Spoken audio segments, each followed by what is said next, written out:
Bonjour à tous pour ce nouvel épisode du Mo et Ous podcast. Moi, c'est Mo et lui, c'est Ous. Salut tout Puis, le monde.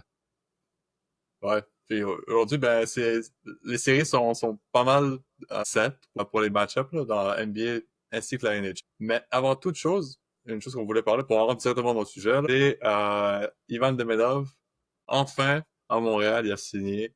Puis je voulais parler de nos premières impressions dès le départ là, de cette signature. Qui l'aurait cru, hein? Qui l'aurait cru? Ouais. Per- dans tous les scénarios possibles, je pense que le scénario qu'on est en train de vivre en ce moment en tant que fan des Canadiens, c'est peut-être le dernier scénario qu'on aurait imaginé. Premièrement, t'as les Canadiens qui sont à une victoire des séries, c'est pas encore fait. Puis si les Capellos qui jouent en ce moment contre les Blue Jackets gagnent, ben c'est peut-être déjà dans la poche. Mais déjà là, que les Canadiens soient dans cette situation-là, c'est incroyable. Mais Incroyable. qu'on s'imagine que Demidov aurait joué des matchs de saison régulière cette année avec les Canadiens, je pense qu'il y a beaucoup d'équipes qui vont s'en mordre les doigts d'avoir passé sur Ivan Demidov On se dans le demande, dernier draft. ouais, puis il y a beaucoup de gens à Chicago, par exemple, qui se disent, est-ce qu'on aurait dû on aurait dû prendre lui à la place de, je pense que c'est Lev Shinov qui ont pris comme Levchinov, ouais, défenseur. Lui qui comme joue défenseur. maintenant dans la Grande Ligue, Ouais. a pas été mauvais, mais est-ce que c'est le même talent que Ivan Demidov? Ça, c'est à voir, puis est-ce qu'il pourrait jouer la semaine prochaine? J'espère. Qu'il puisse au moins avoir des quelques reps là, Et il s'est avant les entraîné séries. avec l'équipe. Il a eu son premier entraînement avec l'équipe hier. Il a foulé la glace du Scotiabank Arena. Puis aujourd'hui, il Mhm. a eu un entraînement d'équipe. Il y a des rumeurs comme quoi il va faire ses débuts lundi contre les Blackhawks. Justement, Levchinov, Exact, ouais. on aura un affrontement entre les deux. Mhm. Peut-être lundi contre les Blackhawks. Donc, espérons-le. On va avoir besoin de tout l'aide du monde et espérons que les Canadiens. Exactement. Puis, parlant des séries, on voulait vous parler en fait, les match-ups dans la NHL, je pense que c'est quand même assez set. Dans l'Est, ben, à part pour Columbus, mais c'est une question de temps avant qu'il se fasse éliminer. Si c'est pas aujourd'hui, ça va être la semaine prochaine. Mais j'aimerais qu'on revienne sur chacun des affrontements possibles qui pourraient arriver, puis voir nos impressions là, de cela. Puis on pourrait Mhm. commencer directement avec ben, nos Canadiens, que eux vont affronter les Capitals de Washington. On pourrait parler que le Canadien, c'est une équipe underdog, Cinderella. Ben, pour les Capitals, ils vivent un peu le même sujet. Eux qui auraient pu être une équipe qui rate les séries cette année, par beaucoup au départ, mais contre toute attente, finissent premier de la division, avec le record battu maintenant de Ovechkin, peuvent se concentrer sur vraiment jouer au hockey puis jouer leur système. Ouais. Donc pour les Canadiens, on rentre pas dans une situation où il y a juste une seule équipe qui a rien à perdre. Parce que pour les Capitals, on n'est pas supposé premier de la division, on n'est pas supposé gagner, être proche de gagner le trophée des présidents. Donc pour toi, est-ce que ça pourrait être un facteur dans cette série? Aucune des deux équipes a vraiment être de la pression. Oui, certes, mais cependant, ils ont quand même des vétérans dans cette équipe-là qui jouent peut-être leur dernière saison dans la ligue, dont leur capitaine Ovechkin. Mhm. Donc, je pense pas qu'ils ont pas nécessairement quelque chose à perdre à ce niveau-là, parce que Ovechkin, peut-être, il se dit, c'est peut-être une de mes dernières chances de gagner une Coupe Stanley. Des gars comme John Carlson, qui sont encore dans l'équipe, Mhm. peuvent viser une autre Coupe Stanley. Donc, je pense pas qu'ils ont rien à perdre. La situation des Capellos à ce moment-ci de l'année, contrairement à celle des Canadiens, est totalement différente. Oui, personne ne les attendait là, certes. Je suis le premier à le dire que c'est pas une équipe que j'avais vue comme première. Cependant, il faut pas oublier qu'ils ont fait les séries quand même l'an dernier. Ils étaient dans la Mhm. même position Ouais, que les ouais. Canadiens. Donc, Pas dans c'est l'arrière. exactement. Donc, c'est pas nécessairement la même situation. On a une équipe qui était en rebuild pendant 2, 3 ans. Puis là, on aboutit peut-être à la version finale du rebuild. Puis là, on est prêt à se mettre à quand même gagner des matchs euh, en saison régulière. Bon, après, qu'est-ce que je pense du match-up en tant que tel? C'est un peu intriguant comme match-up parce que c'est Mhm. Une équipe comme les Capellos, ils ont dépensé beaucoup d'énergie, comme l'a souligné Tony Marinaro sur BBM Sports. C'est une équipe qui a beaucoup dépensé d'énergie pour que Ovechkin batte le record. Donc, ils se sont fait un mot d'ordre. C'est un peu comme les Blue Jackets cette année avec malheureusement la mort de Johnny Gaudreau. Ça a rassemblé un peu le groupe. Il y a beaucoup de joueurs qui se sont surpassés pour aider justement le Great Eight à battre son record de temps convoité. Donc, est-ce qu'ils vont avoir assez de jus arriver en série? Parce que là, moi, ce que je remarque ces derniers temps, dans Ouais, les derniers moments de la saison, l'équipe performe pas aussi bien que le faisait au début de la saison. Est-ce que exactement. peut-être ils se disent, bon, il y a un relâchement vu que Ovechkin se rapprochait du record, puis il l'a battu, donc on lève un peu le pied, puis on est sûr d'être premier, donc peut-être c'est ça. Peut-être c'est ça. Mais aussi, il y a la fatigue de la saison qui est réelle. Ouais. Le hockey, c'est pas un sport facile. Il y a des bobos qui s'accumulent. Puis peut-être certains joueurs ont beaucoup dépensé durant la saison, puis arrivant en série, ils vont peut-être manquer de jus. Par contre, comme tu as dit, les Canadiens ont rien à perdre. Absolument rien à perdre. Ouais, puis Ils peuvent être ouais. juste gagnants dans cette histoire-là. Et les deux équipes, je pense, si on regarde la défensive, c'est pas mal ex aequo. C'est sûr qu'il y a un peu plus Un d'expérience peu du plus côté de d'expérience quand même. Washington. Ouais. Mais pour le Canadien, je pense qu'on a le firepower avec Lane Hudson, Lane Hudson, ouais. qui est pas comparable dans la Ligue nationale.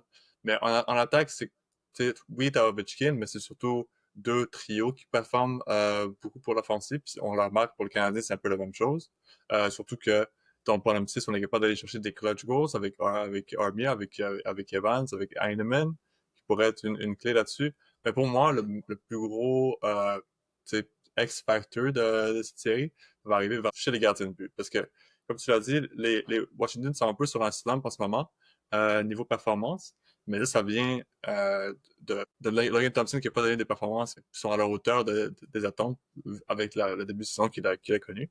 Donc, pour moi, est-ce que Montembeault pourrait être la clé pour le Canadien de Montréal pour pouvoir passer Washington? Ça, ce serait à voir, puisque pour Montembeault, on n'a pas beaucoup d'espérance de le voir en séries éliminatoires. Et, pour moi, ben, de mon vécu, c'est la première fois que je vais voir le Canadien de Montréal aller en playoff sans un gardien nommé Carey Price, Alak ou Dustin Tokarski. C'est complètement différent pour le Canadien, Ouais, c'est une nouvelle époque.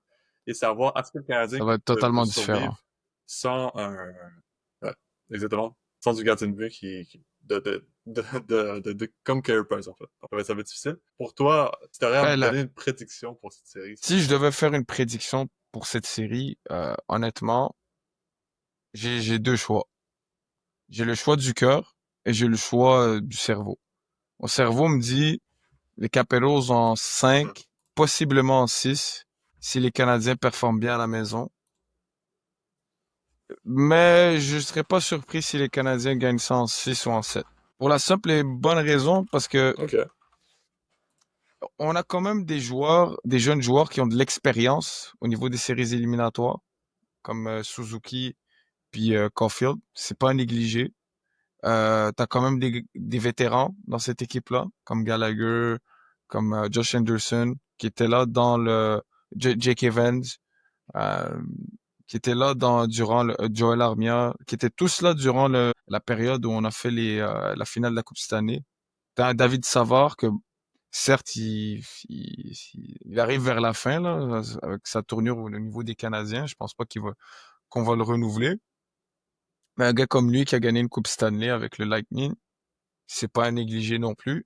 Donc, c'est pas comme si on arrivait avec une équipe jeune qui a pas d'expérience au niveau des séries éliminatoires, qui va être complètement dépassée par les événements. C'est pas le cas.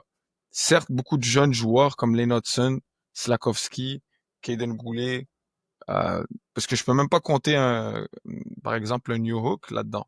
Il venait du Colorado. Colorado, Ouais. ils ont eu une Coupe Stanley, puis ils ont déjà fait Est-ce les que tu es séries parti de cette éliminatoires. équipe-là? Je suis pas sûr, faudrait vérifier. Par contre, je sais il Ouais. était dans l'équipe la saison suivante. Il a de l'expérience en séries éliminatoires. Ouais, je vais regarder ça. Et en Euh, attendant, pour moi, en fait, si je devais donner une prédiction pour moi pour les séries, c'est difficile d'aller contre les Canadiens, c'est sûr et certain. Mais les Capitals, c'est un gros combat à combattre. Tu sais, je vais le donner aux Canadiens, Je vais leur donner en 7, mais ce serait tellement une belle histoire pour Alex Ovechkin que lui s'est fait battre par les Canadiens au début de sa carrière en 2010, on se souvient contre Alex. Ça pourrait être sa dernière saison en carrière. Finir cette page d'histoire en battant le Canadien, en enlevant ce monkey de son Son dos, dos. et se dire, au moins j'ai battu le Canadien, j'ai une Coupe Stanley, j'ai tous les records, j'ai le record à Gretzky, j'ai le Hart, j'ai tout. Et j'ai réussi à battre le Canadien en série. Une chose que c'était tellement humiliant comment la Ils avaient tournure des choses s'est perdu. fait. Oui, Exactement. ils Donc, étaient les pour, grands favoris cette année-là, en plus. exactement. Ouais. Et que c'est un peu la même situation. Les Capitals étaient premiers de la conférence. Les Canadiens étaient derniers de la conférence. Ils sont allés un contre l'autre et le Canadien a réussi à sortir grâce, et 100% grâce à Yaroslav Yaroslav. Halak. Ouais. C'était l'été de Yaroslav Halak. Puis c'est pour ça que je parlais un peu de gardien de but, parce que pour moi, c'est un peu là où le match-up va se faire. Donc, je vais donner le Canadien en 7, mais ça va être très difficile pour eux de réussir. Si maintenant, Exactement. on va se retrouver avec le combat entre la série entre les Hurricanes et les Devils de New Jersey. C'est deux histoires complètement différentes. Une, la Caroline, que eux ont fait beaucoup de changements durant la saison pour essayer d'améliorer l'équipe. Beaucoup de joueurs qui sont partis, revenus. Rantanen est rentré, s'est fait échanger plus tard. Donc, il y a eu beaucoup de changements. Et pour les Devils, ben, depuis que Jack Hughes s'est blessé pour le reste de la saison, l'équipe a Cochon. complètement écroulé. Donc, c'est deux équipes qui sont pas dans leur meilleure forme en ce moment. Ils sont pas à 100%. Mhm. Euh, mais pour moi, je pense que les Hurricanes ont ont plus d'avance sur les Devils, surtout que c'est une nouvelle saison quand tu arrives en série. Donc, pour les nouveaux joueurs qui sont chez la Caroline, ça pourrait les aider. Je voulais voir avec toi, qu'est-ce que tu en pensais aussi? Pour commencer, je veux juste mentionner que effectivement New Hook a une bague de la Coupe Stanley. Il a joué 12 Ah, ok, matchs en séries éliminatoires aussi. durant le run. Donc, New Hook a de l'expérience Et, au niveau des ouais. séries éliminatoires aussi.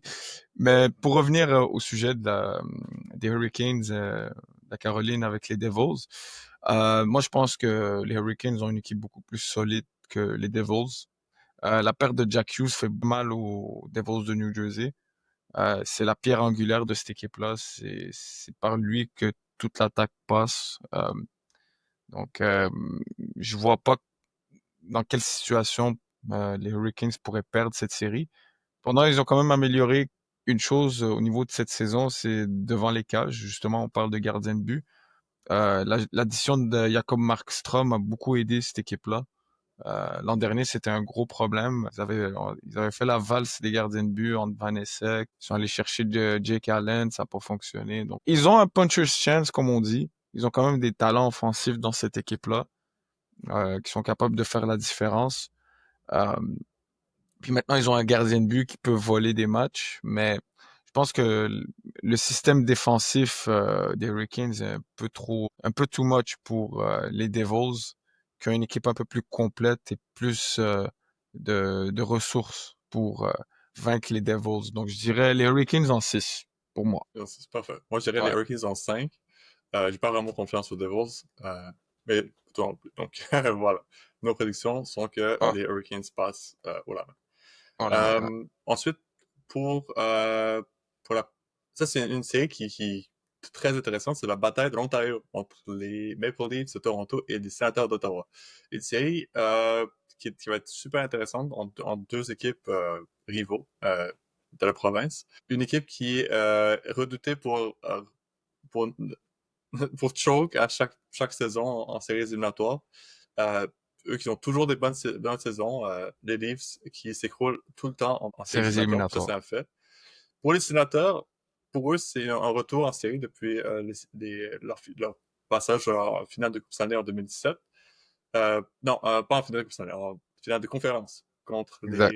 Avec Guy les Penguins de Boucher. Pittsburgh. Et depuis ce temps-là, ben, ils n'ont pas goûté aux séries éliminatoires. Et maintenant, ça va être un très dur task. Puis pour moi, je pense que le meilleur match-up que les Leafs auraient pu avoir, c'est les Sénateurs.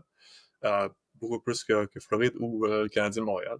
Donc, est-ce que c'est l'année que les Leafs pourraient faire quelque chose en série, pourraient peut-être aller vers une finale de conférence, Est-ce que pour toi, c'est l'année où on pourrait rire de eux encore au moins une fois? Première chose, je suis pas d'accord que c'est le meilleur match-up que les Leafs auraient pu avoir. Je pense que les Canadiens, ils nous auraient battu haut la main. Et nous, on devrait être quand même chanceux Ouais, tu penses que ça d'avoir aurait été quand plus même les facile que les Capitals. sénateurs? Ouais. Je pense que les Sénateurs, il est enfin temps que cette équipe-là fasse les séries. Je pense que ça fait assez longtemps qu'ils ont, comme on dit en anglais, jerk around, Ah ouais. être toujours décevoir tout le monde. À chaque fois qu'on les attend, ils performent pas. Là, c'était temps. Donc, ils ont fait les séries. Bravo à eux. Maintenant, ça reste que c'est la bataille de l'Ontario. Donc, c'est une rivalité.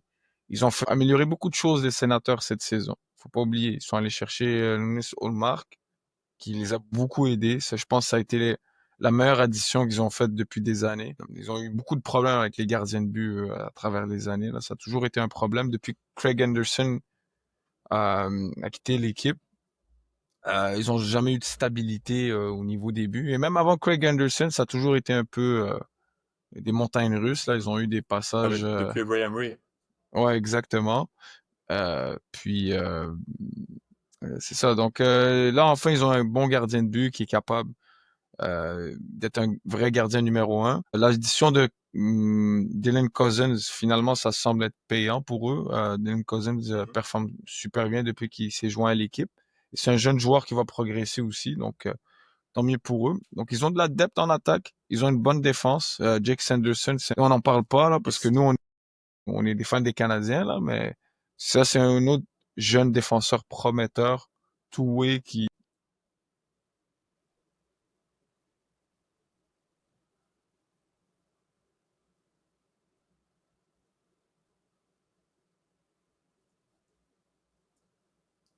Ouais. Les blessures, ça aide pas.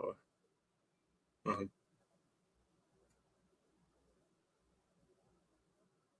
Comme dirait John Cena, my time is now. Yes. Mhm. Je pense qu'il est temps de faire un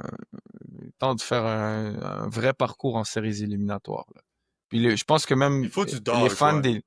les fans des livres sont assez soufferts, là. Ils vont être d'accord avec nous.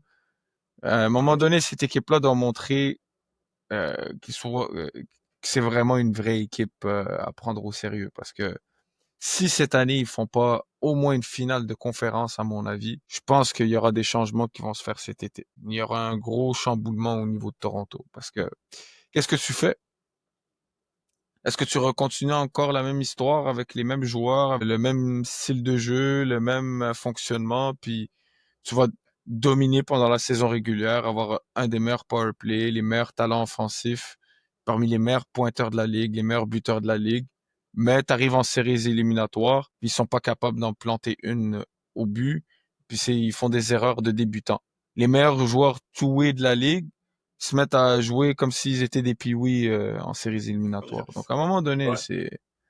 il est temps, Ouais, il est temps de faire un vrai parcours. je suis d'accord avec toi par rapport à cela. Ah, ben, ta prédiction, c'était pour qui? Moi, ce que je pense, honnêtement, j'espère que les sénateurs les défoncent en 4. Ça serait magnifique. Mais je te dirais Toronto en 6. Toronto en 6 ou en 7. Ok, je vois.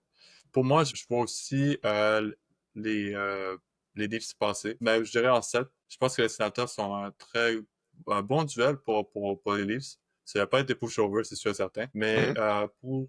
pour les Leafs, je pense que cette année, avec Rick Berube, je pense que Berube leur a donné un peu plus de dog, un peu plus de méchante en eux. Effectivement. Tu peux le remarquer chez Matthew, chez Nylander, chez Marner. Puis ils ont amené des joueurs qui pourraient aider à cette dog mentality qu'ils essaient d'amener dans le locker room. Des gars comme Exactement. Brendan Carlo, comme Scott Laughton, qu'ils ont amené à date limite relations. Je pense que c'était de très belles acquisitions, puis ils vont pouvoir se promouvoir durant les séries éliminatoires, puis montrer qu'ils ils ont de la valeur, puis ils ont été c'était une bonne acquisition pour l'équipe de les prendre. Donc pour moi, je dirais aussi les Leafs, mais en 7. Puis mais pour les sénateurs, s'ils passent, ça va être un très beau upset. Puis si on passe, ce serait Canadien sénateur en deuxième ronde, ce serait cinéma de voir ça. Ah, ben oui. Euh, Ce serait incroyable. Donc, bah, est-ce que ce serait les sénateurs ou ce serait... Ok, mais on Je pense parlait qu'on du affronterait prochain. une équipe de la métropolitaine, si je me Ah, trompe ok, pas. donc Ouais. Hurricanes Devils. Voilà, Ah, ok. Hurricanes ou Devils. Ce qui est, Je vois. ce qui serait aussi cinéma si on affronte les Hurricanes. Ça Aussi, serait drôle de avec leur tout ce qui est remettre une arrivé. bonne avec l'histoire de Le Kéké. kéké, Ouais. ouais. Un but de L'équipe au bas de Vorak la map. Ouais, en overtime pour les éliminer, ça serait beau. c'est beau, ouais. Ça serait Puis cinématique. en parlant de cinématiques, encore une Mhm. fois, une autre bataille de province. Cette fois-ci, ben, c'est pas une province, c'est un État. Euh, les Lightning de Tampa Bay qui vont affronter les Panthers de la Floride. Un match-up de tonnerre, no pun intended. Mais ça va être un match-up qui va être très excitant. Pour moi, j'ai même pas de prédiction. Je sais même pas qui pourrait gagner cette série tellement c'est des équipes qui sont très égaux, gardiens de but expérimentés, des attaques très profondes. C'est vraiment en défensive qui peut-être qu'il y aurait des différences entre les deux. Je vais aller voir avec toi, là, qu'est-ce que tu penses Ouais, de ça. effectivement, c'est deux excellentes équipes. Je pense qu'il y a quand même, c'est un très bon match-up. Souvent un match-up qu'on retrouve ces dernières années où, donc je pense que ça fait 3 ans de suite que les deux équipes s'affrontent en séries éliminatoires. Puis même 4 ans, je pense, depuis la série de la pandémie, c'était affronté aussi. Donc c'est des équipes qui se connaissent bien, qui s'aiment pas. Pour connaissance de cause, je connais quelqu'un qui est fan des Panthers, quelqu'un qui vit en Floride. Et effectivement, il déteste le Lightning de Tampa Bay. Ah, Mais personnellement, je pense que cette année, pour les Panthers de la Floride, le fait qu'ils ont eu quelques blessures qui les ont un peu handicapés au niveau de la saison, ça va leur revenir leur mordre au doigt. Puis je pense que le Lightning, ils sont sur une bonne séquence. Cette année, ils ont fait quelques changements, quelques twists au niveau de leur équipe.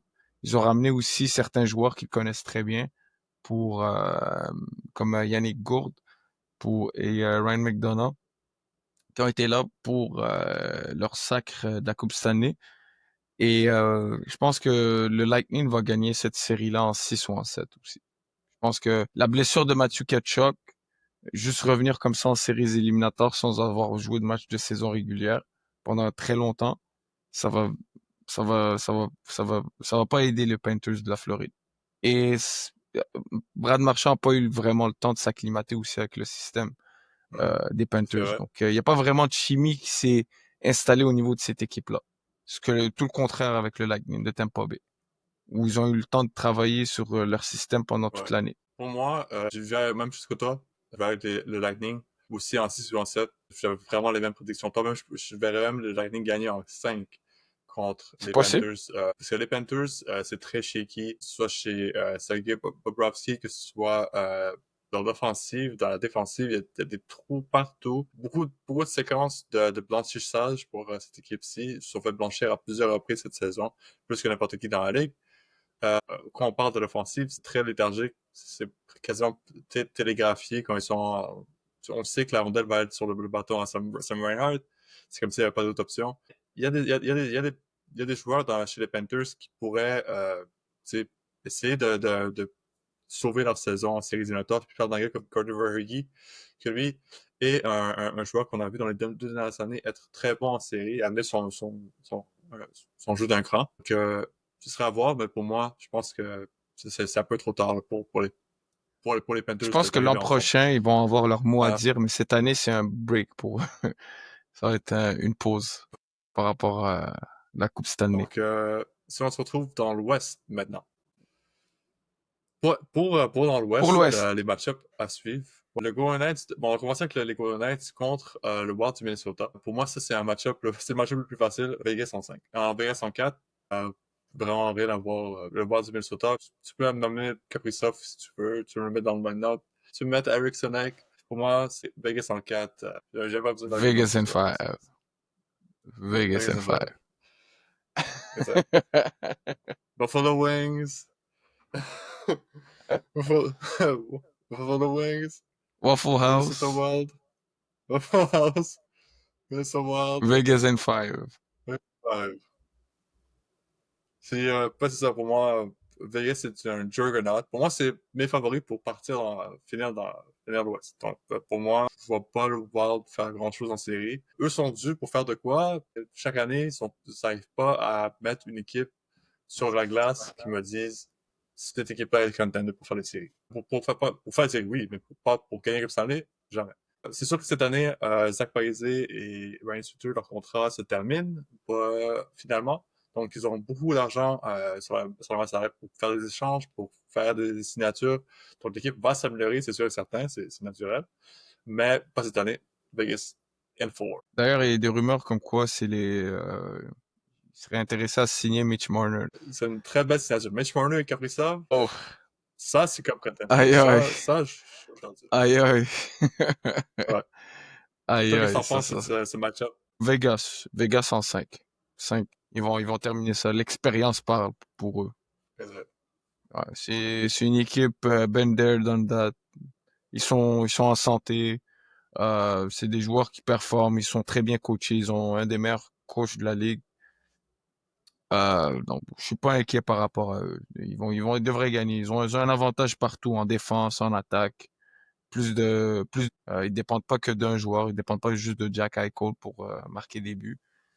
Et ils ont un bon gardien de but qui a fait ses preuves, qui est capable de gagner une Coupe Stanley. Gustafsson, il joue une très bonne saison. Il a montré qu'il était capable d'être un gardien numéro 1 après son passage à Ottawa. Mais reste que c'est unproven encore. L'équipe est encore relativement jeune. T'as des Matthew Boldy, Kaprizov est relativement jeune dans son expérience dans la ligue. T'as Eriksson Ek, c'est un bon joueur, mais c'est pas quelque chose qui va me faire pencher, me dire, OK, le Wild, c'est une équipe prête pour gagner la Coupe Stanley. C'est pas encore le cas.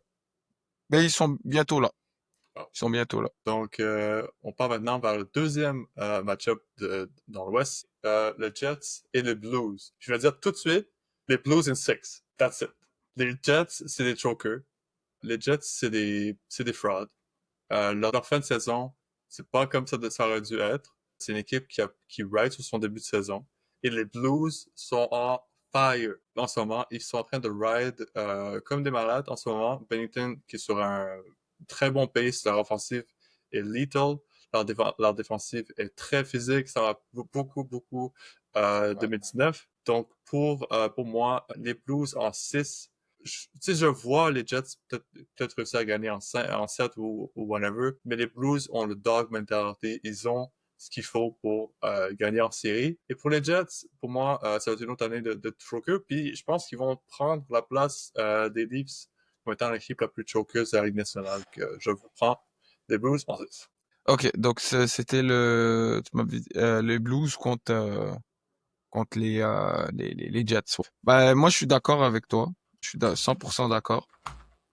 Les Jets, ça a été une équipe un peu comme on n'en parle pas souvent parce que c'est pas une équipe ultra médiatisée, là.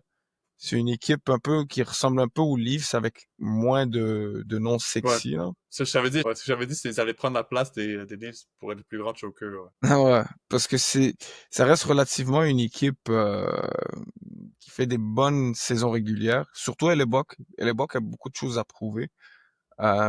C'est que c'est très bon, un excellent gardien de but quand c'est le temps de la saison régulière. Cependant, il n'a pas montré qu'il était capable de transcender son équipe et les amener loin en séries éliminatoires comme le faisaient des Henrik Lundqvist ou des Carey Price, par exemple, à l'époque avec les Canadiens. Donc, il va falloir qu'il montre ça de son côté. Euh, les Jets vont devoir performer. Si, par exemple, ils se font éliminer au premier round, puis ils sont encore léthargiques, puis c'est décevant, eux aussi vont avoir des questions à se poser. Parce que tu as beaucoup de contrats onéreux. Je pense que tu as Kyle Connor que tu vas devoir signer très bientôt. À partir, pas cet été, mais je pense l'été prochain. Puis t'es pas dans un marché comme Toronto, où tu as le luxe de signer des big time free agents. Donc s'il y a peut-être une porte de sortie pour Kyle Connor, tu vas devoir te poser des questions. Est-ce que je fais un Kent Hughes, échange? allô? Allô? Ça serait pas nécessairement Allô? dans nos besoins, mais par contre, si c'est pour remplacer Patrick Laine, je le prends anytime. Ouais, on te le Il a marqué 40 buts pour toi. retrouve. Lui, Mark Scheifele s'entendent super bien. Il n'y Ah a plus oui. Mark, il y a plus Mark Wheeler, là, il est plus là. Blake Wheeler est plus là. Blake Wheeler, Là, ouais. c'est ça. Et Non, pour mais toi, personnellement, c'est je qui tu pense, prendrais? Ouais. euh, je commence à pencher vers les Blues de Saint-Louis, honnêtement. Ouais. Écoute, je deviens un believer de cette équipe-là. Écoute, je suis bien à quel point ils sont performants depuis le retour du Four Nation. On parle beaucoup des Canadiens parce qu'on est des homers sur notre équipe, mais les Blues de Saint-Louis sont encore beaucoup plus performants en ce moment que les Canadiens de Montréal. C'est, Mhm. c'est même pas comparable. Et c'est une équipe dominante qui joue physique avec des attaquants rapides. Ils savent finir les actions, ils ont un bon power play. Puis Bennington, on dirait que la pause du Four Nation l'a transformé lui aussi. Il se met à redevenir un gardien élite dans la Ligue nationale. Donc tant mieux pour eux. En termes de momentum, pour rentrer dans les séries, je pense que les Blues partent favoris. C'est aux Jets de rappeler à tout le monde pourquoi ils ont fini premier, personnellement. Donc je dirais les Blues en 6, mais je serais pas surpris que les Jets gagnent en 6 ou en 7, Ouais, personnellement. donc on va passer à la prochaine série. Elle qui a fait l'histoire, les Oilers et les Kings, qui eux battent un record pour le plus de fois deux équipes se rencontrent en première ronde des séries. Euh, Moi, je suis un fan des Kings depuis beaucoup de temps, depuis plusieurs années. Et ça fait plusieurs années maintenant qu'on perd contre les Oilers en première ronde. Donc pour moi, ce serait un rêve qu'on réussisse à battre les Oilers. Puis si on bat pas les Oilers, je vais aller dans une grande dépression. Puis c'est ce que je reviens plus au show parce que je serais trop dépressé pour en parler. Alors T'as c'est une joke, les mais Canadiens pour te consoler. ouais, c'est ça. Moi, les Kings étaient là pour aller jusqu'en série puis se faire battre contre les Oilers. C'est un peu pire que si les Canadiens rataient les séries. C'est un peu ça Ouais. mon problème. Mais pour moi, je, je trouve que les Oilers cette année, c'est une équipe qui est moins bonne que celle de l'an dernier. Puis Ouais. je suis sûr que tu en parlais tantôt, là, tu m'en as parlé il y a quelques jours, de quelques statistiques, mais pour moi, je vois les Kings être capables de pouvoir battre les Oilers, mais ça va être un dur combat. Je prends donc les Kings en 7. J'aime ce que je vois de Byfield ces temps-ci. Je trouve qu'il prend beaucoup plus de responsabilités dans l'équipe. Kopitar, lui, qui lui a dit que c'était le meilleur joueur de l'équipe. Je pense pas nécessairement que c'est le cas. Je pense que c'est plus tu sais, un move là, de sa part pour essayer d'amener Byfield à avoir cette De confiance, réveiller. réveiller. Ben, pour moi, je pense que Byfield est en train de prendre cette place-là, justement, que Kopitar est en train d'avoir. Et j'espère qu'en série, il va pouvoir prendre Dimension. en fait, un autre step vers cela. Donc, Kings en 7 contre les Oilers. Je vois un peu comme toi. Je vois les Kings passer les Oilers. Honnêtement, je suis pas convaincu des Oilers cette saison. L'an dernier, ils avaient certes aussi des problèmes, que ce soit au niveau des buts. Ils ont pas de depth en attaque, ils ont pas nécessairement une bonne défense. Mais l'équipe avait trouvé un nouveau souffle au milieu de la saison après un début de saison catastrophique. Ils sont partis sur une série de victoires, puis ça a rallié les troupes, puis ils se sont dit, on a peut-être une chance de gagner. Cependant, là, cette énergie-là est un peu partie cette saison. C'est là qu'on revoit un peu les problèmes au sein de l'équipe. Il y a des rumeurs comme quoi Mathias Ekholm est out même pour les séries éliminatoires. Ça Ouf, serait une ça c'est lourde tough. perte Ouais. pour les Oilers d'Edmonton. Ils sont allés chercher Jake Wallman, mais c'est pas un Mathias Ekholm en termes de défenseurs. Et Dieu seul sait à quel point cette équipe-là a besoin de défenseurs de qualité. Parce que je vais vous dire là, c'est pas avec Evan Bouchard que ça va coller. Il a peut-être un Non, puis pas plomb, avec c'est peut-être un Donnarumma marqueur non de plus. but, mais en termes de défenseur, il n'y a pas plus con que ce gars-là. Donc, c'est Mathias Ekholm, ça va être un problème. Devant les buts, si on parle beaucoup de Motambo, mais je prends Motambo anytime avant Stuart Skinner ou ce qu'ils ont devant Anytime. les buts. Ouais. Anytime. C'est je pense que les Oilers d'Edmonton paieraient très cher pour avoir juste un gars comme Motambo devant les buts. Juste un gars qui est capable de faire des arrêts quand c'est pas un ballon de plage qu'il reçoit. Donc, donc, non, ça va être. Puis je pense que McDavid est fatigué. Pareil pour Draisaitl. Ces gars-là, ils sont épuisés. À un moment donné, tu peux presser le citron, comme dirait Martin Saint-Louis. À un moment donné, le citron, là, il y a plus de jus, là. Il Il va va falloir dessiner, là. en trouver un nouveau ou attendre un peu attendre un peu, le Je laisser gonfle plus. mijoter un peu plus pour que tu peux squeeze un peu dans le jus. Parce que C'est une raison pourquoi McDavid down mieux cette saison. Il est même pas encore 100 points. Puis on parle, il reste quoi, 2-3 matchs dans la saison. C'est pas normal que McDavid fasse pas 100 points. Exact, ouais. Tu sais, Drexler a réussi à aller vers le 50 buts. Ça va être sûrement lui le Hart Ross. Ouais. Si jamais Kucherov le rattrape pas d'ici là, je pense qu'il y a des grandes chances que Kucherov puisse le rattraper. Mais c'est vrai que pour l'offensive des Oilers, je trouve que c'est un peu moins surnaturel que c'était dans les dernières années. Il y a un peu moins cette aura d'invisibilité là, que le David a, puis on le voit un peu plus qu'il est humain. C'est difficile à voir pour cela, mais ça remarque un peu pour le reste de la Ligue qu'il y a beaucoup de santé dans le talent de la Ligue, qu'il n'y a pas juste un joueur qui est capable de tout faire. Il y a beaucoup de vedettes dans la Ligue nationale, puis c'est quand même David en fait partie, c'est sûr. Ouais. Ben, en parlant de vedettes, je trouve que le match pas le plus important, mais le plus intéressant de tous, puis je pense que ça va être un bloodbath, c'est les Stars contre l'Avalanche. Deux grosses équipes avec, ben, La finale avant l'heure. exactement. Puis Rantanen, ça n'aurait pas pu être une meilleure histoire qui se raconte en première ronde avec Rantanen qui s'est fait changer de retour dans la centrale avec les Stars. Ben, ça va être un match-up de fou. Deux équipes qui je crois des offensives très explosifs. Ils ont des très bons gardiens de but, je vais le donner aux Stars. Mais pour cela, ben en défensive, je le donnerais voilà, à l'Avalanche. Donc, ça se Ouais. compare les deux équipes par rapport à ce qu'ils ont. Mais pour moi, si j'aurais à donner une prédiction, je dirais Avalanche en 7. Ben, c'est très, très, très serré. Ça peut aller des deux bords comme de l'autre. Pour moi, ça va dépendre de deux choses. C'est est-ce que l'offensive de l'Avalanche est capable de percer le mur de Ottinger? Puis est-ce que Ottinger est capable de sauver son équipe assez longtemps pour que l'offensive des Stars puisse se mettre en marche puis aller chercher des buts clés? Qu'eux ont c'est un def en offensive qui est très underrated, mais leur défensive est et en fait, c'est pas nécessairement qu'elle est mauvaise, c'est juste qu'elle est très abattue par les blessures. Donc, c'est à voir comment ça va être, mais pour moi, c'est très serré. Colorado en 7. Moi, je pense que l'Avalanche va gagner en 6 ou en 7 par moi. Je pense que les, les Stars ont une équipe un peu plus complète, surtout en attaque. Ils ont 4 lignes de la mort qui sont capables de marquer des buts n'importe quand. Cependant, leur défensive, sans Iskanen, c'est un peu shaky. Ils compensent par le fait qu'ils ont quand même un très bon gardien de but, un des meilleurs de la ligue, en Tinger. Mais l'Avalanche a quand même réussi à patcher beaucoup de trous qu'ils avaient dans leur équipe, que ce soit au niveau des buts. Blackwood a fait énormément de bien euh, à l'Avalanche, contrairement à Georgiev. Euh, ils ont relativement une très bonne défensive. Devin Taves et Kel McCarr, il n'y a pas mieux comme duo de défenseurs dans la ligue. Si vous en avez un qui est meilleur, nommez-les nous, là, mais pour moi, c'est Devin Taves, Kel McCarr, any time of the day. Donc, je vous le dis tout de suite.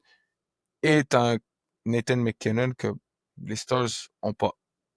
Oui, ils ont des très bons Ouais. attaquants, mais pour moi, Mikko Rantanen, c'est un joueur de complément qui complète Nathan McKinnon.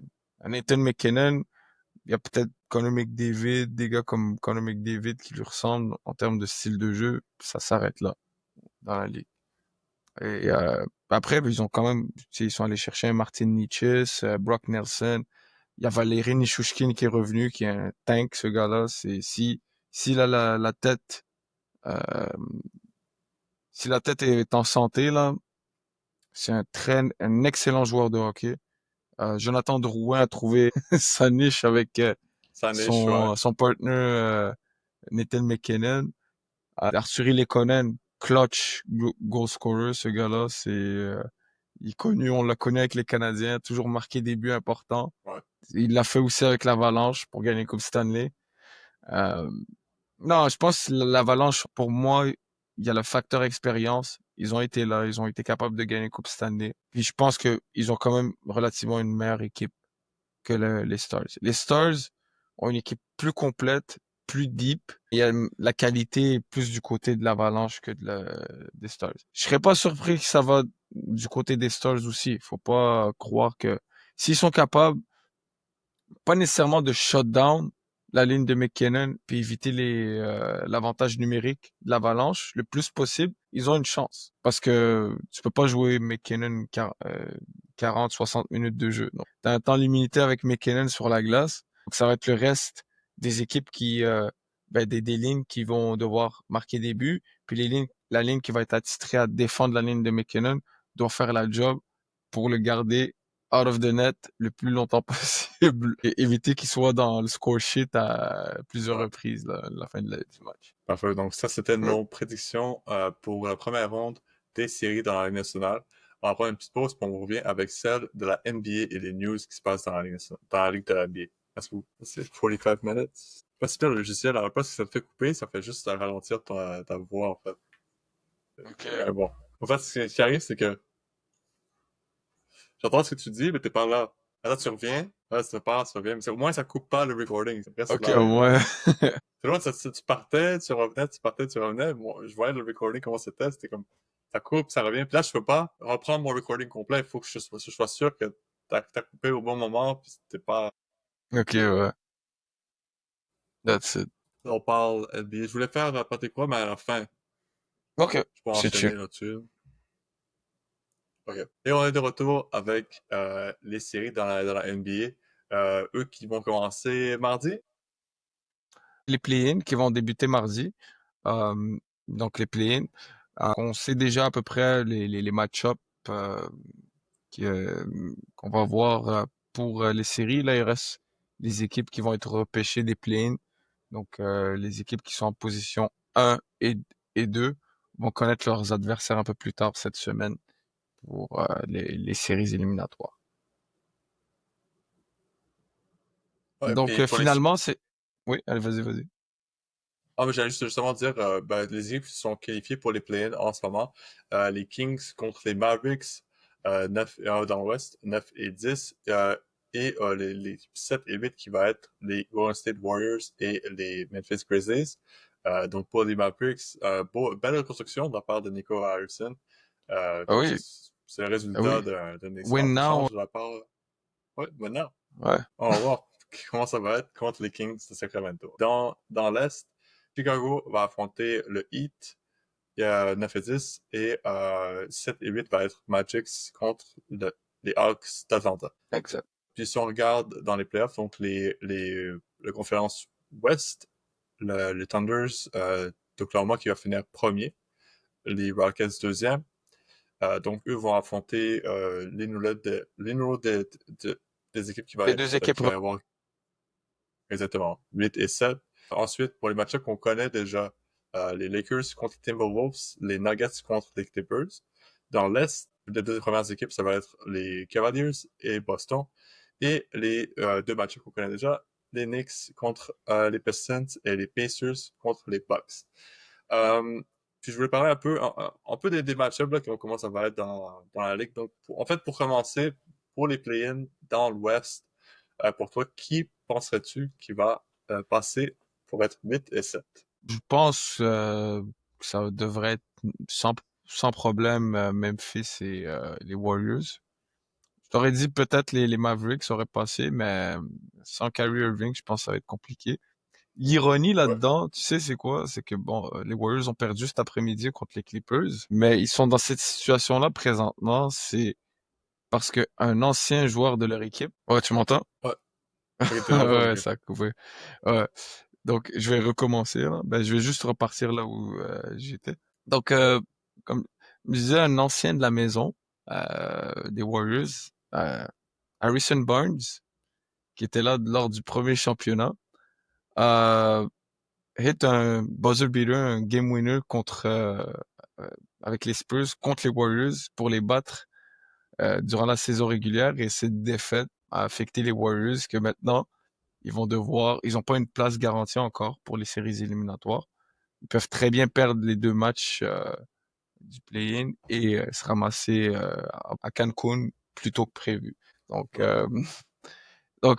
des fois, c'est des belles histoires comme ça qui sont à mentionner, mais normalement, je pense que les Warriors et Memphis devraient passer sans problème. Je pense que les Warriors devraient battre Memphis. Par contre, moi, j'aimerais bien que les Warriors affrontent le Thunder d'Oklahoma dès le premier round. Wow, ce serait un bon match-up, ça. Ouais, je pense que les petits culs d'Oklahoma vont avoir une belle leçon, be- une belle leçon de basketball s'ils affrontent les Warriors. Puis, si on regarde dans l'Est, il y a les Bulls et les Heat, les Magic contre les Hawks. Pour toi, qui sont les favoris pour pouvoir passer en série? J'ai un choix surprenant, moi de mon côté. Moi, je dirais le Magic et les Bulls qui OK. passent. J'aime Comment? bien comment les Bulls performent depuis qu'ils ont fait l'échange de Zach LaVine. Ils jouent beaucoup mieux. Ils ont des jeunes talents dans cette équipe-là. C'est une équipe qui travaille fort. Écoute, je suis bouche bée par le talent de cette équipe-là. Il y a des joueurs qui jouent vraiment à leur plein potentiel présentement, donc ils sont sur une bonne dynamique. Donc je les verrais bien jouer contre les Cleveland Cavaliers au premier round de la série. Ce serait un war. Ouais, ce serait un très bon match-up et un tricky match-up pour les Cleveland Mhm. parce qu'ils sont sur une bonne Euh, dynamique. Si on regarde, en fait, on n'a pas encore les match-ups là, sur le 1 et 2 de deux conférences, mais si on regarde, on a 4 match-ups déjà officiels qu'on pourrait discuter. Ben, le premier étant les Nuggets contre les Clippers. Et avant qu'on commence ce segment, je voulais faire une parenthèse et parler en fait de la situation qui se passe chez les Nuggets. Eux, que cette semaine, ont viré Mike Malone, leur entraîneur-chef. Ça amène en fait, une nouvelle histoire, cette saga là, de carrousel d'entraîneurs dans la NBA, que je trouve qui est qui est notamment cette saison, qu'on remarque plusieurs équipes ont viré leur entraîneur mi-saison. Si on parle, par exemple, les Grizzlies, que eux, la dernière fois qu'on a parlé des Grizzlies, ils étaient en série, je pense 5 ou 6. Maintenant, eux se retrouvent huitième dans la conférence depuis en fait, d'avoir viré leur entraîneur. Donc, est-ce que pour les Nuggets, ça va pouvoir les aider? Justement, pour cette série, est-ce que tu penses que ça va revigorer les Nuggets ou les Clippers pourraient prendre avantage de cette situation là, chez les Nuggets? Franchement, si je suis les Nuggets présentement, j'ai très peur de ce qui m'attend de la part des Clippers. Ils sont sur une très bonne dynamique. Ils sont 17-2 à leurs 19 derniers matchs. T'as Wow, Kawhi ok. Leonard qui est en santé et qui rejoue comme le Kawhi Leonard de 2019. T'as James Harden qui a pas perdu vraiment un step. Puis t'as des Norman Powell, Zubac qui font une très bonne saison. T'as aussi Chris Dunn, pardon, je me suis trompé avec Kendrick Nunn, qui était Ouais. un ancien des Lakers et puis du Miami Heat, mais c'est ça. Donc, Chris Dunn, qui était un ancien choix des Bulls, qui a pas vraiment eu la carrière non, un ancien choix des Timberwolves et qui a joué pour les Wolves. Bulls par la Ouais. suite. Et c'est ça, donc, mais qui est présentement un partant chez les Clippers et c'est un des meilleurs on-ball defender de la ligue. Donc ça aide beaucoup d'avoir lui euh, pour défendre les meilleurs joueurs adverses, surtout les main ball handlers des équipes adverses. Ça protège un peu James Harden, qui est pas nécessairement sa force. Ça va être compliqué pour les Nuggets parce qu'en termes de depth, les Clippers ont clairement un avantage. Après, que les Nuggets, c'est nécessairement mort pour eux. Quand tu Ouais. as Tant que t'as Nikola Jokic Jokic, t'es en vivant. sur le terrain, tu as toujours une chance de gagner un match. Ouais. Cependant, ils sont pas sur une bonne dynamique. C'est sûr que je vais pas excuser la décision D'ailleurs, le owner de ton équipe préférée de foot, Arsenal, Stan Kroenke. Donc, ça te montre à quel point ce gars-là, Ouais. c'est quelqu'un de compétent qui s'y connaît en sport. Ouais, il Euh, adore, lui. Il connaît tout. ouais, ouais, il connaît tout. Puis, écoute, c'est quelqu'un qui aime dépenser. Ouais. Il prend des très belles décisions pour la gestion de ses équipes. Ça, c'est sûr et certain. Il veut le Ouais. bien de ses équipes. Il veut le bien de Oui, ses oui. équipes. Mais Pour pour ça revenir au qu'Arsenal sujet, gagne des trophées chaque ouais, année. non, lui, ça l'intéresse pas. Rentabiliser sur le revenu de la Champions League. Du Ouais, moment que exact. les gens achètent les billets de saison, on prend le revenu des droits télé de Premier League, c'est tout ce qui compte. Et quoi? Gagner des trophées? Hein? Quoi? Ça se Hein? fait, ça? Euh, Non, mais bref, ça, on en parlera. On fera un segment sur la Ligue des Champions. On parlera Ouais, c'est d'Arsenal. beaucoup de choses qui se passent, mais ça, ouais. Ouais. On Prochain aura le épisode, temps d'en... on vous dit. Exactement. Pour revenir au sujet principal, là, donc les Nuggets, c'est Mike Malone. Depuis la pause des étoiles, l'équipe joue en dessous de 500. Donc, avant qu'il vire Mike Malone, il jouait en bas de 500. Est-ce que ça excuse la décision d'avoir viré ton entraîneur qui est là depuis 10 ans, qui a gagné un championnat, qui a en quelque sorte, pas nécessairement tout seul, parce que même le GM s'est fait virer, Ouais, les deux, ouais. créer ce corps de joueurs qui a fait en sorte que tu es devenu une des meilleures équipes de la ligue? Non, c'est pas une bonne décision, surtout quand il reste 3 matchs dans la saison. Ça fait aucun sens. Que tu sois pas d'accord qu'il ait fait jouer Westbrook autant de minutes, que vous souhaitez, parce que en gros, l'histoire, c'est que le owner ne souhaite pas payer le luxury tax pour améliorer l'équipe. Puis on l'a vu à travers les années. À chaque année, il perdait des joueurs de depth parce qu'il les payait pas, donc il partait agent libre. Donc ça a commencé avec Bruce Brown, après tu as eu KCP, Reggie Jackson l'an dernier. Donc éventuellement l'équipe perd au niveau de sa depth, donc tu dois miser sur des jeunes joueurs qui vont faire ta depth. Donc on a vu par exemple Christian Brown qui était un joueur de soutien qui s'est ramassé comme partant cette année puis qui joue une très bonne saison. Puis ils ont ajouté un Westbrook qui est pas payé cher parce qu'il n'y a pas beaucoup d'équipes qui souhaitent signer un gars comme Westbrook de nos jours. Ce qu'on voit, c'est une insistance de la part de Mike Malone à faire jouer des grosses minutes Westbrook au détriment de jeunes joueurs qui poussent en arrière. Parce que c'est comme ça la formule de Mike Malone. Mike Malone ne croit pas en feu.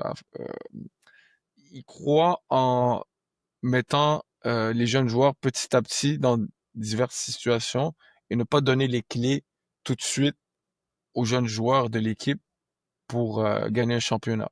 Lui, dans sa tête, c'est avec des vétérans que tu vas gagner des joueurs d'expérience que tu vas gagner ton championnat. Et il avait une insistance à faire jouer Russell Westbrook cette année. Et ça n'a pas plu à son GM. Donc apparemment, ils ont budget longtemps par rapport à ça, par rapport au rôle que Westbrook a dans l'équipe, aux minutes qui lui sont accordées. Puis à chaque fois, pourquoi il est mis dans des situations en fin de match où tu as besoin de marquer, puis tu as Westbrook qui est pas bon des 3 points, qui tue le spacing de ton équipe et qui a une insistance à prendre des 3 points parce qu'il est wide open et son ego refuse d'admettre qu'il n'est pas un bon three-point shooter, donc il prend quand même la shot, même si la décision à faire est peut-être de passer le ballon dans cette situation-là, ou peut-être essayer d'attaquer le panier. Donc, tout ça, ça s'est accumulé en défaveur de Mike Malone, mais moi, je me dis toujours à la fin, pourquoi t'as juste pas attendu à la fin de la saison? Ouais, exact. Laisse le coureur courir. Ça fait 10 ans qu'il est là. Il t'a amené un championnat. Je pense que ce gars-là a le mérite, a le pedigree, a l'expérience et a les compétences pour mener une équipe vers un championnat. Parce que le passé nous l'a prouvé. Donc, écoute, moi je pense qu'il y a un précédent qui a été créé par les owners cette année. On dirait qu'ils veulent reprendre le contrôle de leurs équipes, puis ils s'y prennent un peu n'importe comment. C'est pas en faisant en échangeant Luka Doncic, ton meilleur joueur, contre un joueur de 32 ans qui est blessé, ou en virant ton entraîneur à 5 matchs de la fin de la saison que c'est comme ça que tu vas prendre le contrôle de tes équipes. Certes, tu passes un message, mais c'est au détriment du succès de ton équipe, ultimement. C'est pas ça que tu veux. Toi, tu veux prendre le contrôle de ton équipe tout en ayant du succès. Mais écoute, on dirait que c'est un précédent qui va être créé de nos jours, puis on risque de voir ça assez souvent dans le futur maintenant. Puis, t'as mentionné Luka Doncic. Ben, je voulais parler des Lakers contre les Timberwolves. Ça, c'est une série qui va être super intéressante. Parlant des Timberwolves, Egg Rolls, Rolls-Royce, Timberwolves, Lakers un Les gars, fan. enfin, Rien à voir. Puis pour moi, c'est vraiment ça. Pour moi, je prends les Lakers contre les Timberwolves, mais ça va être un dur match-up. Et c'est tellement top d'avoir Anthony Edwards au premier rang. C'est sûr et certain, c'est un des meilleurs joueurs de la Ligue en ce moment. c'est le fils à Ouais. Luca. Puis on va voir comment Ben, c'est la deuxième saison de suite, exactement, que Luka Doncic va affronter Anthony Edwards. Donc, ce sera à voir. Est-ce que Anthony Edwards a su adapter son jeu pour pouvoir combattre son rivaux Ouais. ou les Lakers et LeBron James vont être trop pour les Timberwolves? Moi, je pense que les Timberwolves ont pris un step down cette saison. Euh, je l'avais dit au début de l'été, j'avais dit que cette équipe-là avait fait une erreur monumentale en échangeant Karl Anthony Towns contre Julius Randle. Moi, je pense pas que c'est un Julius Randle, ça soit un joueur qui amène du succès arrivé en séries éliminatoires. C'est un poor three-point shooter. C'est un gars qui a une mauvaise attitude quand les choses ne vont pas à sa faveur. Il a un style de jeu qui est télégraphié, beaucoup de isolation play. C'est pas nécessairement le meilleur defender. Il a un bon size pour comme joueur, mais puis il est mobile pour un gars de son size, mais ça s'arrête là. Moi personnellement, Anthony Edwards a pris un gros step euh, au niveau de sa carrière. Il s'est beaucoup amélioré cette saison, que ce soit au niveau de son decision making, son playmaking, son three-point shooting aussi a pris un step up. Puis il est relativement jeune. Cependant, tu as aussi un Rudy Gobert que euh, je pense que Luka va le chasser beaucoup pendant cette série. Il va chercher beaucoup les match-ups avec Rudy Gobert. Puis je pense que justement Rudy Gobert va finir en dehors de ta rotation vers la fin de la série. Donc est-ce que peut-être les Timberwolves en termes de size pourraient en profiter? Mais je pense que ça pourrait venir les bite back in the ass.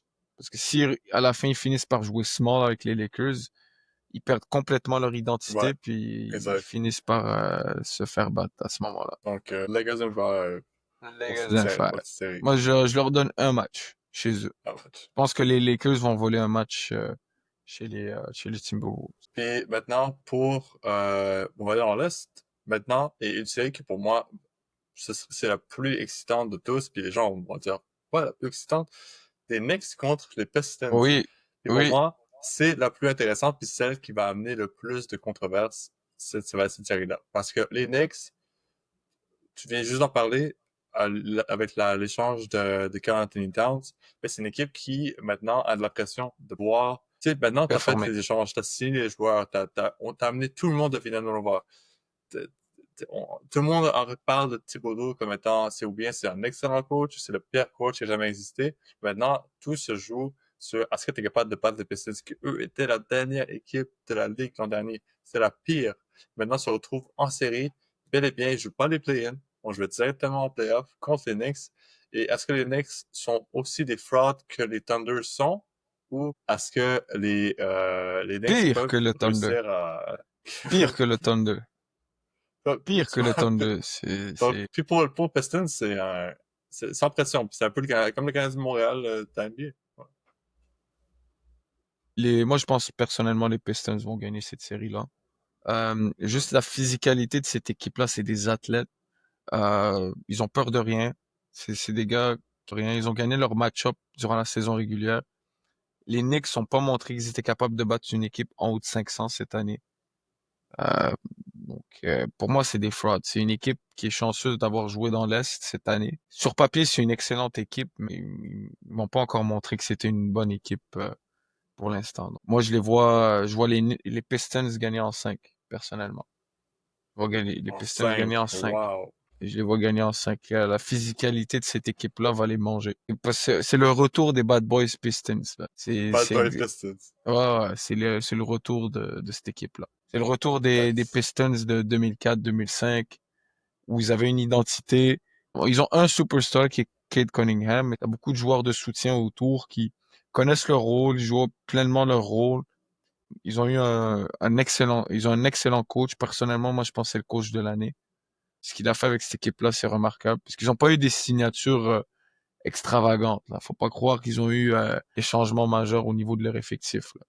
Puis même les additions qu'ils ont eues cet été, c'est pas vraiment des additions payantes. Tobias Harris, a pas vraiment Un role montré player. de qualité. Puis Tim Hardaway Jr., On va garder ça PG, là. J'ai pas envie de l'insulter, là, mais ceux qui me connaissent. Disons, il y a eu un step avant la Chine, genre. Oh non, c'est Tim Hardaway Jr. Là. Écoutez, si vous voulez connaître des différents noms d'oiseaux, on peut s'en parler en privé, puis Envoyez un je vais vous message privé sortir à des vous noms seulement sur que vous Instagram. connaissez pas. Donc, En parlant de moi, je noms suis un. que vous connaissez pas, Giannis Antetokounmpo, vas-y, appelez ça, vous. Dans les commentaires.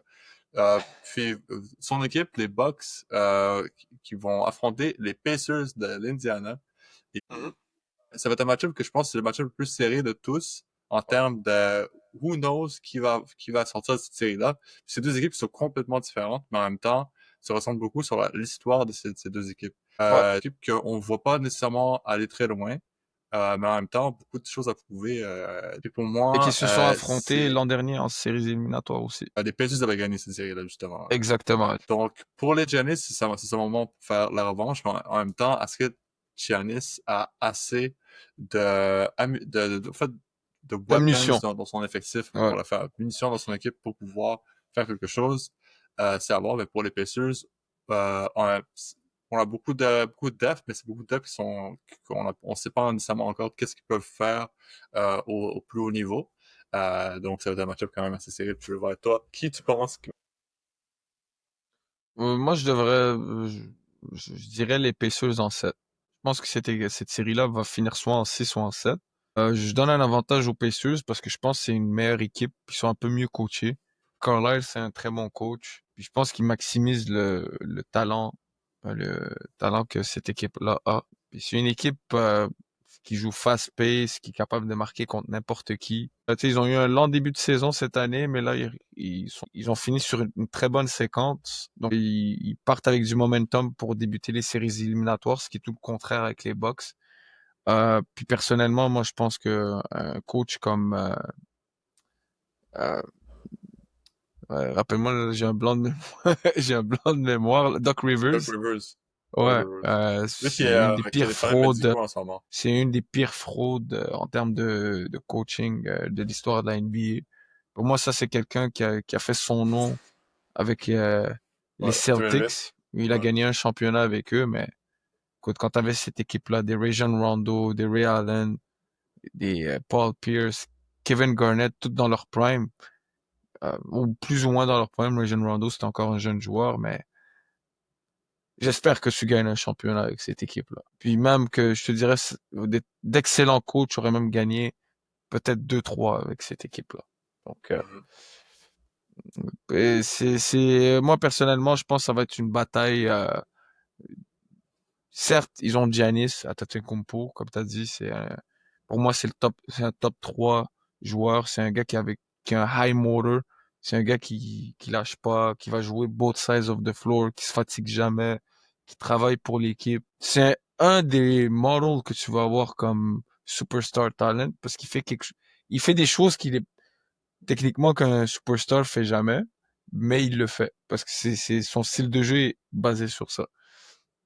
Donc, il pourrait faire gagner la série aux Bucks, mais personnellement, je vois que les Pacers les battre en 7. Il y a plus de depth, plus de volume dans cette équipe-là. Puis sans Damian Lillard, ça va être compliqué pour les Bucks gagner cette série-là. Donc, c'était tout pour le segment NBA. On vous revient avec le dernier segment pour parler de Patrick Roy et des Islanders. Donc, pour finir cet épisode d'aujourd'hui, on voulait vous parler d'une situation qui se passe en ce moment avec une équipe qui a touché notre intérêt. C'est les Islanders de New York, qui eux, vraisemblablement, vont rater les séries cette année. Eux qui ont réussi à faire les séries l'an dernier, je crois. Non, il y a 2 ans. Euh, il y a 2 ans. Donc, c'est la deuxième année consécutive qu'ils vont rater les séries. La deuxième Ouais. année consécutive avec Patrick Roy. Euh, en fait, il y a une saga en ce moment qui survient là, chez la N2. Il y en a deux en particulier. La première qui en fait a pris tout le monde par surprise, c'est le congédiement de Lou Lamoriello. Le congédiement, je dirais, c'est à l'amiable, selon les communiqués de l'équipe et de Lou Lamoriello lui-même. Euh, c'est en fait une fin de l'ère De vrai. Lamoriello pour les Islanders, mais aussi peut-être dans la Ligue nationale, que lui, il n'y a pas de poste en ce moment vacant chez le directeur général de la Ligue nationale. C'est la dernière fois qu'on a vu une équipe de Lou Lamoriello toucher la glace, ce serait à voir. Il y a quelque chose d'encore plus marquant qui a frappé les Islanders, c'est l'histoire entre Patrick Roy et Anthony Duclair, qu'après une grave défaite des Islanders, Patrick Roy qui a va être complètement incinéré son joueur dans les médias. En fait, a clairement dit que il a connu un très mauvais match, il était très mauvais. Euh, il devrait pas jouer Il avec était cette chanceux de équipe-là. faire partie de son alignement de départ. Exact. Donc, ben, plein d'affaires qui ne devraient pas avoir été dites dans les médias. Selon les communiqués qu'on a avec les Islanders, les deux sont réconciliés, mais Duclair a quand même voulu se séparer de l'équipe. Lui qui a sûrement joué son dernier match avec les Avec Islanders les en Islanders. carrière. Sûrement, si je le vois peut-être, je le vois jouer encore dans la Ligue nationale, c'est pas son dernier match, mais pour moi, c'est un peu, Il c'est commence une à question à se accumuler un peu poser. les mauvaises réputations, Anthony Duclair, je vais Et pas te ça, mentir, donc, là, pour moi, est-ce que, avec le directeur général des Islanders, quand ils vont le signer dans les prochaines semaines, est-ce que Patrick Roy a encore sa place avec les Islanders ou non? Personnellement, non, je pense pas. Je pense que certains vont dire que c'est pas la meilleure équipe de hockey, mais je trouve que cette saison, les Islanders, contrairement aux saisons précédentes où ils avaient clairement une équipe capable, on l'a vu sous Barry Trotz par exemple, où ils ont fait des, euh, des long runs en séries éliminatoires où ils ont failli même toucher la finale Coupe Stanley 2 fois de suite. Il n'y a pas eu vraiment de progression avec Patrick Roy, que ce soit individuellement de la part de tous les joueurs de son équipe et même en termes d'équipe.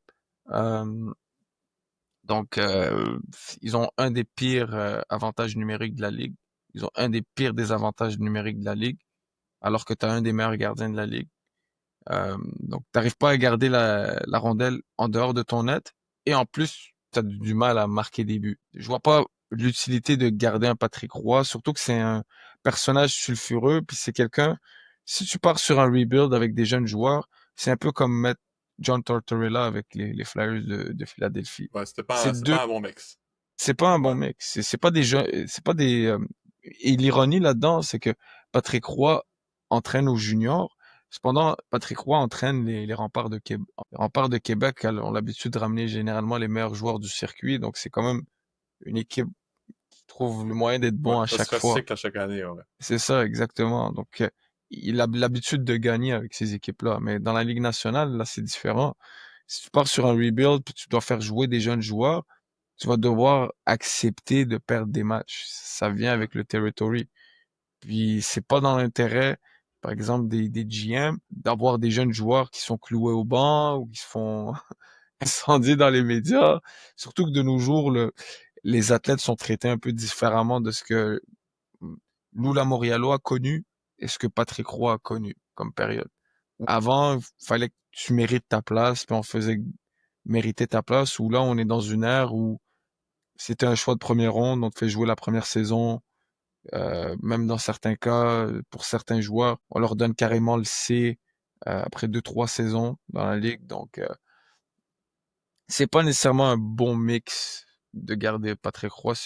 Si ce qu'on entend, c'est que la LN2 part sur un rebuild, et je pense aussi, c'est peut-être en lien avec le départ de Lou Lamoriello, que je pense pas que c'est quelqu'un qui believe euh, de tanker pour accumuler des choix de première ronde et avoir éventuellement une équipe. Je pense que la Moriallo, où il Ouais, a fait c'est un son win succès, now c'était guy. avec les Devils, Ouais. où c'était de prendre des joueurs à petits coups, les faire évoluer dans un système, puis maximiser le potentiel de ces joueurs-là et trouver le moyen de gagner quand même, tout en dépensant le moins possible sur la masse salariale de ton équipe.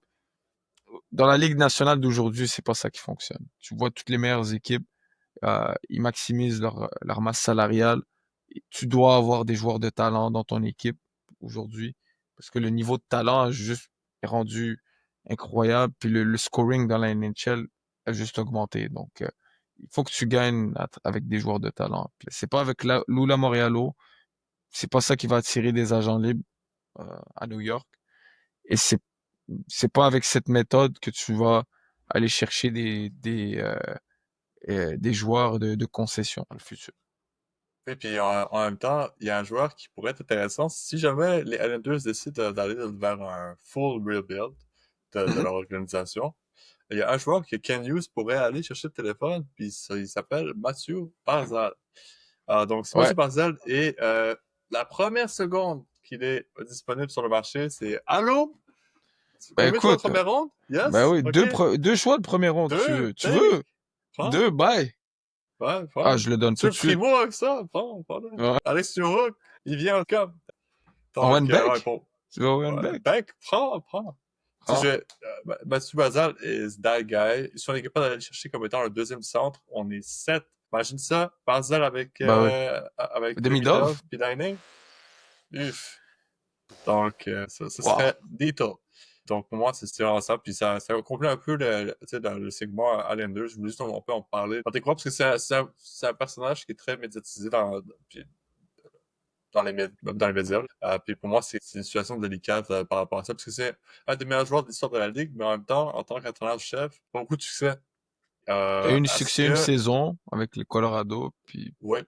pas Mais vraiment maintenant, je après pense par la que suite. le honeymoon commence à se terminer chez Patrick Roy, puis des équipes doivent se poser des questions. Est-ce que Patrick Roy est dans la même veine que Wayne Gretzky était avec les Coyotes? Tu le prends un peu...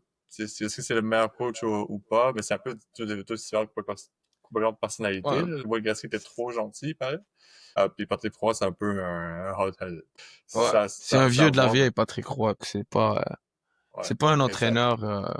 C'est un entraîneur qui a une mentalité old school. Il a connu le Dead Puck era où tu avais des entraîneurs qui étaient durs sur les joueurs. Il Ouais. inculque cette mentalité-là. De nos jours, malheureusement, moi, je suis pas nécessairement d'accord. Et les Warriors, c'est comme Et ça le ben, marché ouais. maintenant. Donc, et c'est les joueurs sont rois. Puis malheureusement, un entraîneur est facilement remplaçable. Donc, Les joueurs sont si t'as rois, pas puis les c'est pas résultats. Patrick Roy. Exactement.